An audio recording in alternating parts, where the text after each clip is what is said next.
అసెంబ్లీలో మంత్రి Srihari BJP MLA Payal Shankar వాడివేడిగా చర్చ నడిచింది. వారిద్దరి మధ్య కాంగ్రెస్ కామారెడ్డి డిక్లరేషన్ పై చర్చ జరగాలని పాయల్ శంకర్ డిమాండ్ చేశారు. మంత్రివర్గంలో ఎంతమంది బీసీలు ఉన్నారో చెప్పాలన్నారు. పాయల్ వ్యాఖ్యలకు మంత్రి వాకిటి శ్రీహరి కౌంటర్ ఇచ్చారు. కేంద్రంలో బీజేపీ అధికారంలో ఉండి ఏం లాభమని ప్రశ్నించారు. బీసీ బిల్లును అడ్డుకుంటారని ఆరోపించారు.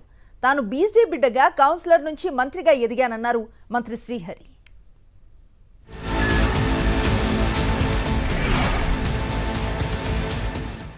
కాంగ్రెస్ పార్టీ కామారెడ్డి డిక్లరేషన్ మీద మొట్టమొదలుగా ఈ సభలో చర్చ జరగాల. ఈ రాష్ట్ర బీసీలందరినీ కూడా కాంగ్రెస్ పార్టీ ఒక విధమైనటువంటి మాటలతో కేవలం ఒకే విషయాన్ని తెర మీదకి తెచ్చి మిగతా విషయాలన్నిటి కూడా కనుమరుగయ్యే విధంగా ఒక గ్లోబల్ ప్రచారాన్ని నిర్వహించేటటువంటి పరిస్థితి కనిపిస్తా ఉన్నది. అధ్యక్ష, బీసీలలో సమర్థులు లేరా అధ్యక్ష? బీసీలలో నమ్మకస్తులు ప్రభుత్వానికి ఉండేవాళ్ళు లేరా అధ్యక్ష? అధ్యక్ష, ఈ రాష్ట్రంలో దాదాపు 53-54% ఉన్నటువంటి బీసీలలో ప్రభుత్వంలో ఉన్నటువంటి పెద్దలు మీరొక్కసారి గుండె మీద చేసుకొని ఆలోచించండి. మీ మంత్రివర్గంలో ఉన్నటువంటి సంఖ్య ఎంత బీసీలది? కాంగ్రెస్ పార్టీ కామారెడ్డి డిక్లరేషన్ మీద మొట్టమొదలుగా ఈ సభలో చర్చ జరగాల.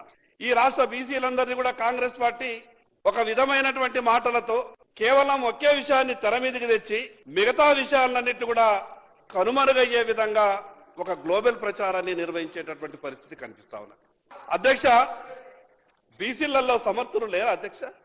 బీసీలలో నమ్మకస్తులు ప్రభుత్వానికి ఉండేవాళ్ళు లేరా అధ్యక్ష? అధ్యక్ష, ఈ రాష్ట్రంలో దాదాపు 53-54% ఉన్నటువంటి బీసీలలో ప్రభుత్వంలో ఉన్నటువంటి పెద్దలు మీరొక్కసారి గుండె మీద చేసుకొని ఆలోచించండి. మీ మంత్రివర్గంలో ఉన్నటువంటి సంఖ్య ఎంత బీసీలది? అధ్యక్ష, ఒక బీసీ బిడ్డగా అధ్యక్ష, నేను చిన్న కౌన్సిలర్ నుంచి వచ్చిన అధ్యక్ష.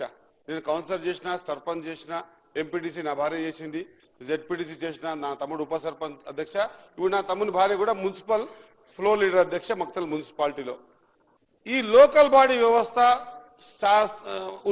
విద్యా అవకాశాలలో అధ్యక్ష మనసులో ఉన్నటువంటి అవకాశాలు మనంలో భావన చెప్పే ఓ ప్లాట్ఫామ్ ఇన్ని సంవత్సరాల తర్వాత దొరికింది అధ్యక్ష.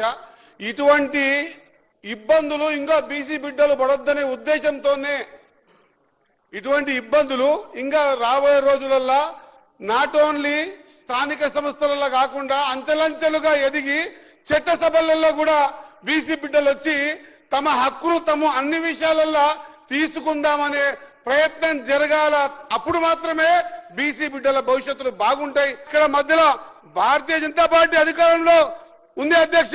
వాళ్ళు చేయాల్సిన పనిని వాళ్ళు చేయకుండా లేదా అపార్ట్మెంట్ ఇప్పించకుండా అడిగితే కూడా ఇవ్వకుండా ఈ షెడ్యూల్లో పెట్టే అవకాశాలని దూరం చేసే ప్రయత్నం చేసుకుంటా నా సోదరులు మాట్లాడుతూ ఉండు అధ్యక్ష.